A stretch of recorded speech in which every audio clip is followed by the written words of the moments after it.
Namaste and greetings, my fellow CSL colleagues. So I decided to do this as a video instead of typing it out, just to make sure that there was no possible way for tone or anything to be inferred or applied in a way where it was not authentically intended.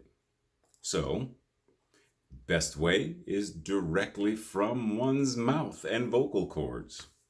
So the reason that I'm speaking here now is basically plain and simply that I noticed a few emails regarding the statement sent out.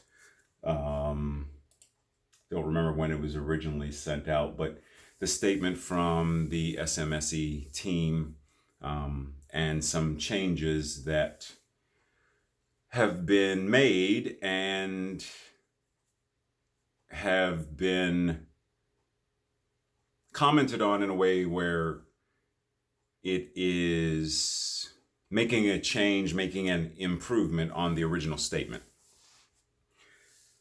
One, I would strongly encourage you to leave the statement as it was written, or if anything, if you're going to send the statement out to your community, if anything, add resources to the list so that when you send this, you can send resources of ways that people in the community can be involved in the dismantling of this thing called racism.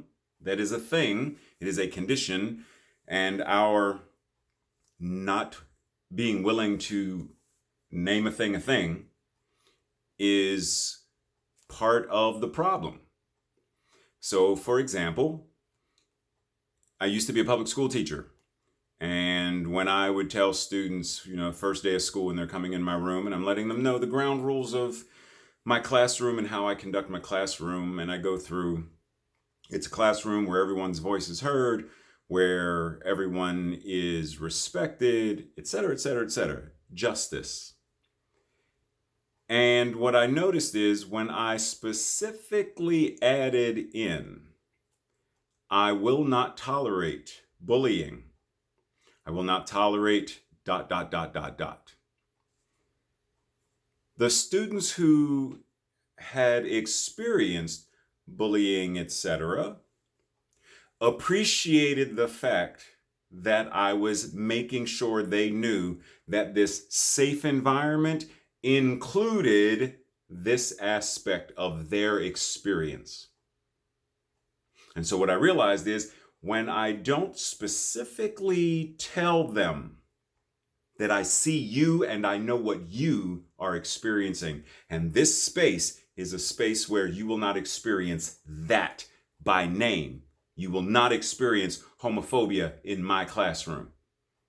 You will not experience bullying in my classroom. And they appreciated the fact that I was calling it out. We have other colleagues in other professions, such as the medical profession, and I would venture to say that if any of them were to simply attest to, as a physician, I am for health and well-being. And that's it. That's all they put on the business card. That's all they say. I'm a medical professional. I am an MD who focuses on health and well-being, period. How do I know that you know how to address whatever experience, whatever condition my body or the body of my mother is experiencing? If you don't tell me that you are skilled in addressing Alzheimer's and dementia, how do I know that I bring her to you?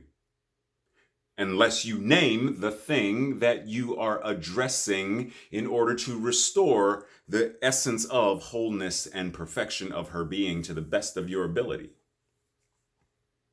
So while I understand in the grand scope of things, yes, that is what we are for. We are for justice and for equity and for oneness and unity. Yes, we are. But if we're not cutting edge enough to directly say, We are so cutting edge, and our philosophy is so profoundly impactful and applicable to heal racism, to heal sexism, to heal xenophobia and homophobia and transphobia. If we are not going to say this philosophy is applicable, then we are going to stay relegated to being the best kept secret that no one knows, and when they hear about us, they think we're Scientology. Even, I just came across, hold on a second, an email from Lion's Roar magazine, which is a Buddhist magazine that I subscribe to. And the article, and I'm going to include it in the email. The article, the title is Race, Reclamation, and the Resilience Revolution. And they go through, like they're naming stuff. They're calling it for what it is. Even the Dalai Lama recently in India heard about what happened to George Floyd here and made a comment about racism. And we respect the Dalai Lama. And he called a thing and talked about how Buddhism can be used as the balm of Gilead on racism and race-based hate, etc. So I encourage us to step into the space of having those courageous conversations when we put this statement out there as written and congregants question, well, why are we talking about this and why are we talking about that? And have the conversation that says, this is why. Because if we are going to be radically inclusive, then we have to talk about and address the very thing that blocks inclusion in the nation. So I just wanted to say, personally, I would greatly encourage all of us to leave the words racism in, to not, quote unquote, water it down, because the feeling, it's mine, but the feeling is that's simply bypassing it. I don't necessarily mean spiritually bypassing.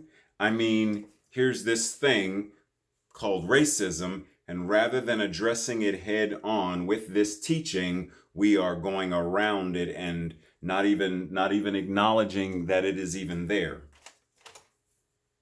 And as a man of color, if I were to walk into any center where that's done, guarantee you I wouldn't come back. I know a whole bunch of people that wouldn't come back. To me, that's not radically inclusive. So this is an invitation for us to call a thing, address it for what it is. Maya Angelou said, when you know better, you do better. So when we as a movement, when we as a cutting edge teaching and philosophy, when we step into the nationwide arena and say,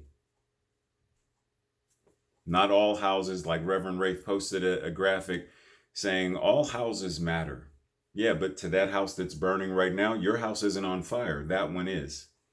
So the firemen don't need to come and focus on your house or your house or your house. They need to focus on the house that's on fire. And if they never say fire, how do you fight a fire if you're only for non-fire?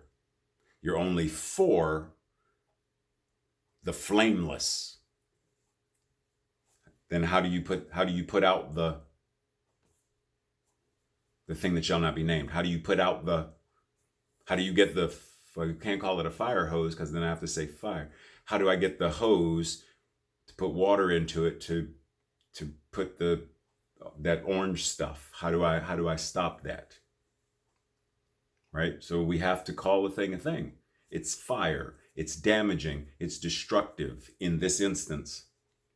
And I'm here to fight it. I am here to quell the fire. I am here to beneficially take care of those who may be trapped in the fire, those who may be unconscious in the fire.